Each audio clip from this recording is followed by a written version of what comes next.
Hello everyone, welcome to education. तो हमने अपने दो एक्ट को कंप्लीट कर लिया है, डीडी एक्ट और दिल्ली लैंड रेवेन्यू एक्ट। ठीक है, अभी हमारे पांच एक्ट बचे हुए हैं। तो उस पांच एक्ट में से हम अपना नेक्स्ट एक्ट करते हैं, NCT of Delhi special provisions second act 2011। Basically ये जो एक्ट है ना, ये दिल्ली में डेवलपमेंट किन वजह से रुक रहा है या फिर किसी एक्ट में पावर्स नहीं है, तो उसके लिए एक स्पेशल प्रोविजन बनाया गया है। तो जैसे दिल्ली में जो डीडी एक्ट में मास्टर प्लान की बात करी गई है, तो उसका इम्प्लीमेंटेशन कैसा होना, उसके अलावा कुछ और एक्स्ट्रा ऑर्डिनरी पावर्स जो देनी है कुछ लोगों को, उन सब चीजों के बारे में एक स्पेशल प्रोविजंस बनाया गया है। और ये स्पेशल प्रोविजन का मतलब बेसिकली क्या है कि मास्टर प्लान का अकम्प्लिशमेंट कब तक होना है, मास्टर प्लान के हिसाब से दिल्ली कब तक डेवलप होगा। तो अभी करंट में जो चल रहा है वो 2041 चल रहा है, जो मतलब मास्टर प्लान जब तक का टारगेट रखा गया है। ठीक है ना, ये 2011 में एक्ट आया था। टोटल 6 सेक्शंस हैं। ठीक है ना, बहुत जल्दी हो जाएगा, 2 दिन हार्डली लगेंगे इसमें। ठीक है ना, इसके बाद हम स्टार्ट करते हैं। इसका एक्ट नंबर 20 ऑफ 2011 है। ठीक है, इसका टाइटल आप अच्छे से याद करना क्योंकि यहाँ पे लिखा हुआ है सेकेंड एक्ट 2011। ठीक है, इनएक्टमेंट डेट जिस दिन पार्लियामेंट ने प्रेसिडेंट ने सेंड दी, 23 दिसंबर 2011। ठीक है, अभी एक लास्ट टाइम भी एक क्वेश्चन आया था कि इस एक्ट के प्रोविजंस को कब, मतलब वो कब तक एक्सटेंड कर दिया। दरअसल क्या है कि जब तक अकम्प्लिश नहीं होगा तब तक ये एक्ट जो है एक्सटेंड होता रहेगा। जैसे 2023 तक था, अभी 2026 तक एक्सटेंड हो गया। ठीक है ना, इसके बाद इसमें लिखा है ऐसा क्यों बनाया गया, इस एक्ट को बनाने की जरूरत क्यों पड़ी।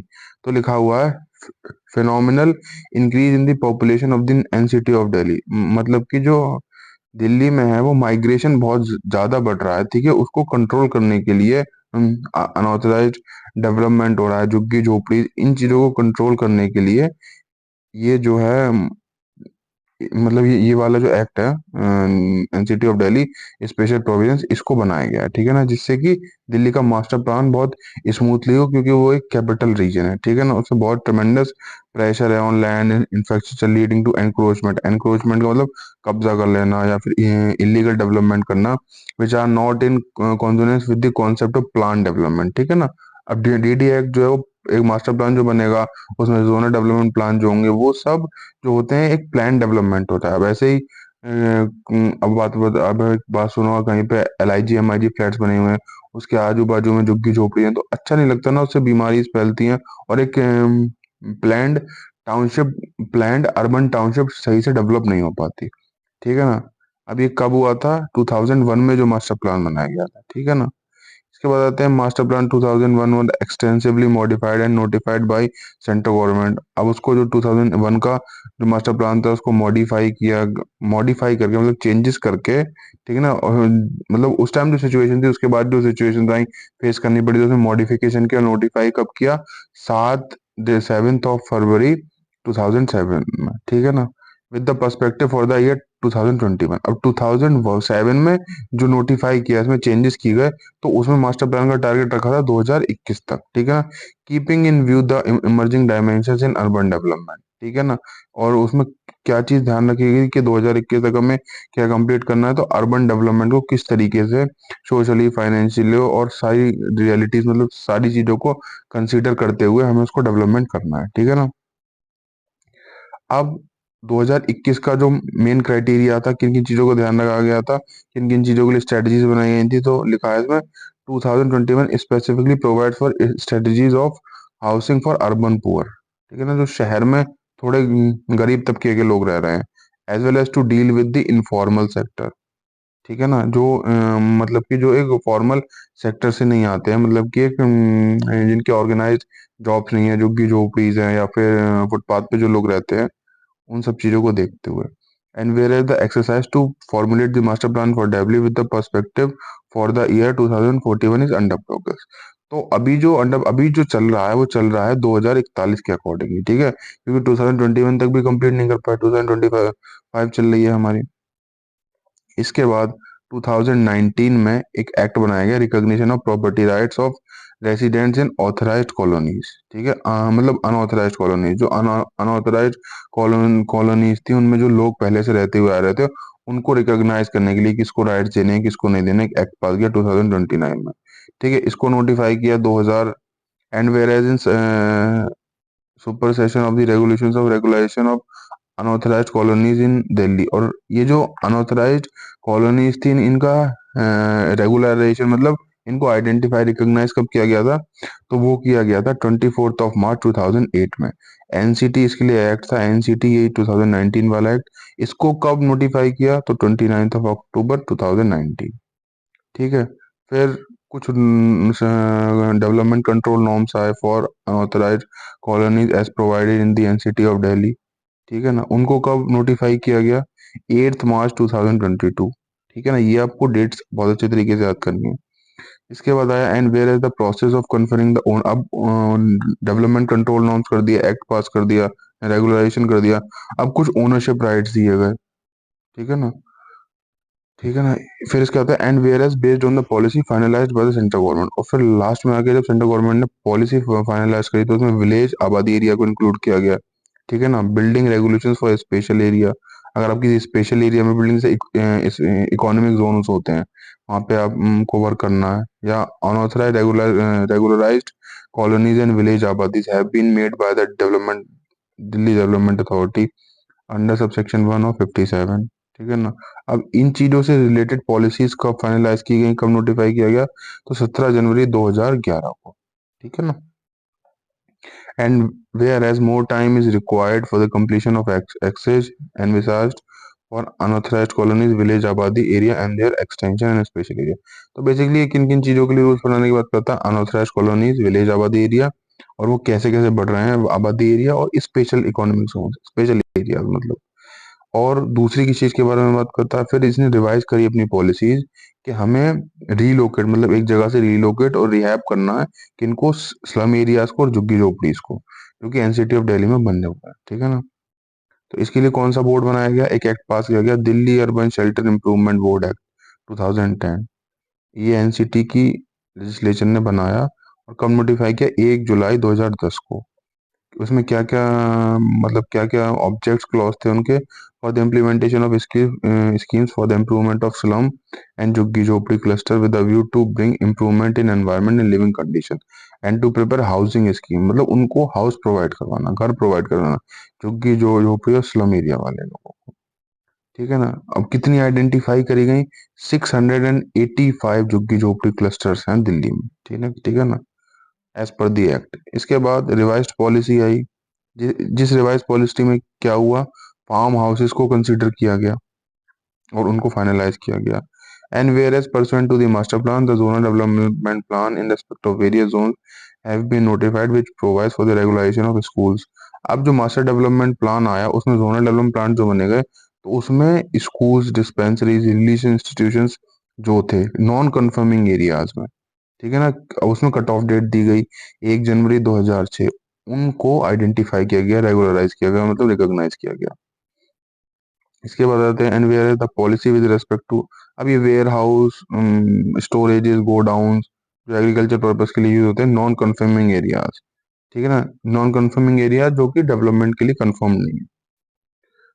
ठीक है ना, जो डीडीए के प्लान में तो है लेकिन वहां पे डीडीए एक अर्बन डेवलपमेंट नहीं करेगी। ठीक है ना, या फिर वो पहले से एग्जिस्ट करते थे तो उसको एक्सक्लूड कर दिया गया। ठीक है ना।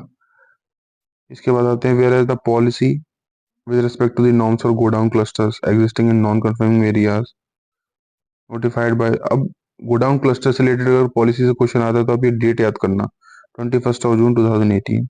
And whereas with respect to special areas, being the area consisting of walled city extension, and area known as Karol Bagh, जैसे भी कुछ एरिया स्पेशल एरियाज में डिक्लेयर कर दिए। वॉल्ड सिटी मतलब वॉल्ड सिटी का मतलब हो गया जो एकदम दिल्ली आते हैं ना, बिल्कुल सेंटर दिल्ली जो आती है लुटियंस। उसके अलावा करोल बाग हो गया, and such other areas as may be designated as special area refer to in sub clause 6 of this act. ठीक है ना, ये जो आबादी वाला एक्ट है, अनऑथराइज्ड रेगुलराइजेशन कॉलोनीज वाला जो एक्ट 2010 का ही है। ठीक है ना। इसके बाद इसमें एक डेट है, इसको याद कर लेना नोटिफिकेशन की, 17 जनवरी 2011। And whereas in view of the foregoing paragraphs, it is expedient in public interest, there is no hardship be caused. मतलब हम इम्प्लीमेंट करेंगे, इसीलिए इनकी डेट्स आगे बढ़ती चली जा रही हैं। ये 2001 से बन के 7, फिर 21, फिर 41 अब टारगेट रखा कि हम किसी को हार्डशिप्स नहीं देंगे, अच्छे से उनको रीलोकेट करेंगे, ठीक है ना, सीलिंग के तरीके से, डिमोलिश करने के तरीके से, किसी भी तरीके से करें, लेकिन हम अच्छे तरीके से उनको मतलब ज्यादा परेशानियां नहीं प्रोवाइड करेंगे। इसके बाद है and whereas the NCT of Delhi special provision 2007 की बात करी गई, वो कब बना था? तो 5 दिसंबर 2007 को बना था। क्या पर्पस था उसका? जो पहला एक्ट था इनका, to make special provision for the areas of NCT of Delhi for a period up to 2008, जो कि खत्म हो गया 2008 के बाद। फिर 2009 वाला बना, वो कब बना हुआ? 31 दिसंबर को खत्म हो गया। फिर 2010 में हुआ, फिर वो 31 दिसंबर को खत्म हो गया, ठीक है ना। ऐसे आप देखते हुए चले जाओगे तो जो 2011 वाला था वो भी 31 दिसंबर को कंप्लीट हो गया। उसके बाद and whereas it is expedient to have a law in terms of the said acts for a period up to, और जो भी वाला जो चल रहा है, ये चल रहा है आपका 2026 तक, ठीक है। तो बेसिकली ये था आपका इसका इंट्रोडक्शन। उसके बाद हम स्टार्ट करेंगे अभी चैप्टर, नेक्स्ट क्लास में हम स्टार्ट करेंगे अपना चैप्टर 1, वो सेक्शन 1 से। इसमें एक चीज याद रख लेना, किस ईयर में बना था? तो 62nd year, 62 year of Republic, जो हमारा रिपब्लिक डे हुआ था उसका जो 62th रिपब्लिक था उस ईयर में ये बना था। ये डेट आ सकती है, ठीक है। तो आई होप आपको कंटेंट अच्छा लग रहा होगा, हम अच्छे से प्रोवाइड करवा रहे हैं। आई होप आपकी कल क्लास शायद, हाँ कोशिश करते हैं अगर कल क्लास हो जाती है ना कंप्लीट, कल नहीं तो फिर डे आफ्टर टुमारो तो आपका पूरा एक्ट कंप्लीट हो जाएगा, ठीक है ना। ये थोड़ा इसमें इंट्रोडक्शन पार्ट था इसलिए थोड़ा टाइम लगा, और ज़्यादा लंबी क्लास भी नहीं कर सकते। अगर ज़्यादा लंबी क्लास करते तो फिर हम आज भी खत्म कर सकते थे इसको, कोई ऐसी दिक्कत नहीं है, हो जाता है एक दिन में खत्म वाला है। 1 घंटे की क्लास लगती है उसमें ये पूरा कंप्लीट हो जाता है अच्छे से, ठीक है। तो आप टेलीग्राम चैनल ज्वाइन कीजिए। 600 MCQ की क्वेश्चन बैंक ऑलमोस्ट तैयार है, लगभग 500 क्वेश्चन रेडी हैं। कुछ एक्सप्लेनेशन वगैरह यहाँ पे रिक्वायर्ड हो रहे हैं उनको देख रहा हूँ मैं। उसके बाद फिर एक बार रिव्यू करेंगे, ठीक है। आपकी जो टेलीग्राम के क्वेश्चन हैं उनकी क्वेश्चन बैंक भी ऑलमोस्ट रेडी है, उसको हम जल्दी से जल्दी डालने की कोशिश कर रहे हैं, 1-2 दिन में शायद वो पड़ जाए टेलीग्राम चैनल पे। तो जो हमने अब तक क्वेश्चन डाले थे, क्योंकि कुछ शुरुआत में चैनल वो प्राइवेट था, तो कुछ जो मतलब उसके क्वेश्चन थे वो बच्चों को दिखे नहीं, ठीक है ना। तो अभी हम उसकी पीडीएफ कंप्लीट करके और उसको हम डाल देंगे, उससे फिर आप एक्सेस करके देख सकते हैं। हमारा टेलीग्राम ग्रुप ज्वाइन कर लीजिए, ठीक है ना। उस पर सारा स्टडी मटेरियल का ग्रुप है हमारा, एक है डिस्कशन का ग्रुप है, और हमारा टेलीग्राम चैनल भी है, ठीक है। आप कहीं भी जो टेलीग्राम चैनल है उसमें सारी अपडेट्स देते हैं। डिस्कशन में आपको कोई डाउट्स, कुछ भी प्रॉब्लम है एग्जाम से रिलेटेड, आप पूछ सकते हैं। स्टडी मटेरियल में सब कुछ स्टडी मटेरियल से रिलेटेड आपको इन्फॉर्मेशन मिलती रहेगी, और स्टडी मटेरियल प्रोवाइड होगा। और हम जीएस भी अब तैयार करवाएंगे, ठीक है ना। अभी हम जीएस के ऊपर भी काम कर रहे हैं, ठीक है ना। जो मेजर मेजर पोर्शन है, जो मेजर चंक है, जैसे पॉलिटी है आपका, पंचायती राज है, गवर्नेंस है, इकोनॉमी के कुछ कुछ क्वेश्चन लेंगे, थोड़ा एरिया हम करंट अफेयर्स का भी लेंगे, हिस्ट्री का भी कुछ पोर्शन लेंगे, ठीक है ना। ये थोड़ा थोड़ा करके हम लेंगे जो इम्पोर्टेंट सेक्शन है, ठीक है। ठीक है, ओके, बेस्ट ऑफ लक। आपको कंटेंट अच्छा लगता है चैनल को सब्सक्राइब कीजिए, वीडियो शेयर कीजिए, ठीक है ना। मैं भी अपनी क्वालिटी को इम्प्रूव कर रहा हूँ, धीरे धीरे मैं भी इम्प्रूव करूंगा। आप सपोर्ट करिए जितना कर सकते हैं। हमारे 50 सब्सक्राइबर्स हो चुके हैं, लेकिन अपडेट होने में ना टाइम लगता है शायद यूट्यूब का, तो लाइव इस वजह से नहीं हो पा रहा। तो मैं भी पेशेंस रखा हुआ हूँ, आप भी थोड़ा रख लीजिए। और जैसे लाइव होगा फिर तो हम ये सारे एक्शन डेली मतलब लाइव में क्या करेंगे, एक एक 1.5 घंटा आराम से लाइव किया करेंगे। आपको जो डाउट एग्जाम से, क्वेश्चन से, आप डायरेक्ट पूछ सकते हैं मुझसे, ठीक है। मैं आपको नोटिफाई किया करूंगा, लेकिन इस सब चीज़ के नोटिफिकेशन वगैरह के लिए, अपडेट के लिए आप अभी टेलीग्राम चैनल उस मतलब टेलीग्राम ग्रुप से हमारे जुड़ जाइए, ठीक है। और जल्द ही आपको 10 तारीख तक लगभग 5 से 10 के बीच में आपको क्वेश्चन बैंक भी मिल जाएगी, 600 MCQ वाली, ठीक है ना। आप वहां से जाके परचेज कर सकते हैं, ठीक है ना। Thank you very much. Notes पे भी काम कर रहे हैं, नोट्स भी प्रोवाइड करवाएंगे लॉ के, तो एटलीस्ट लॉ में तो हम आपको पूरा साथ देंगे, ठीक है ना। So thank you very much, best of luck, पढ़ते रहिए, थैंक यू।